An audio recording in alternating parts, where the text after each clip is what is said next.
राम राम मंडळींनो तुम्ही देखील असा फोटो बनवायच्या तयारीत आहात किंवा तुम्हाला असा फोटो बनवायचा आहे आणि माहिती नाही कसं बनवायचं आहे, तर चला आपण लगेच पाहूया. त्यासाठी आपल्या चॅनलला सबस्क्राईब करा. फेसबुकवर पाहत असाल तर फॉलो करायला विसरू नका. प्ले स्टोअरवरून तुम्हाला गुगल जेमिनी हे ॲप डाउनलोड करून घ्यायचं आहे. ॲप डाउनलोड केल्यानंतर इथं क्रिएट इमेज नावाचं ऑप्शन दिसते. त्या क्रिएट इमेजवरती क्लिक करायचं.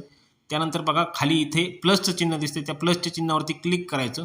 प्लसच्या चिन्हावरती क्लिक केलं की गॅलरीमधून आपला एक फोटो सिलेक्ट करायचा आहे. मी हा फोटो या ठिकाणी सिलेक्ट केला आहे आणि जी माहिती या ठिकाणी पेस्ट करायची आहे ती माहिती मी तुम्हाला डिस्क्रिप्शन बॉक्समध्ये दिलेली आहे, कमेंट बॉक्समध्ये पण दिलेली आहे. ती इथं पेस्ट करा आणि या ठिकाणी तुमचा फोटो काही सेकंदामध्ये या ठिकाणी तयार होईल. काही वेळ घेत होते. जर तुमचं नेटवर्क स्लो असेल तर जास्त वेळ घेईल, नेटवर्क स्ट्रॉंग असेल तर होईल. बघा माझं झालं आणि सिम्पली या फोटोवरती क्लिक करायचं. सेव्ह हे ऑप्शन येईल, सेव्ह करायचं. तुमच्या गॅलरीमध्ये तो फोटो सेव्ह झालेला असेल. तर ही माहिती कशी वाटली, काय वाटली कमेंट करून नक्की सांगा. अशाच नवनवीन व्हिडिओसाठी फेसबुक पेज फॉलो करा आणि आपलं यूट्यूब चॅनल सबस्क्राईब करायला विसरू नका. धन्यवाद.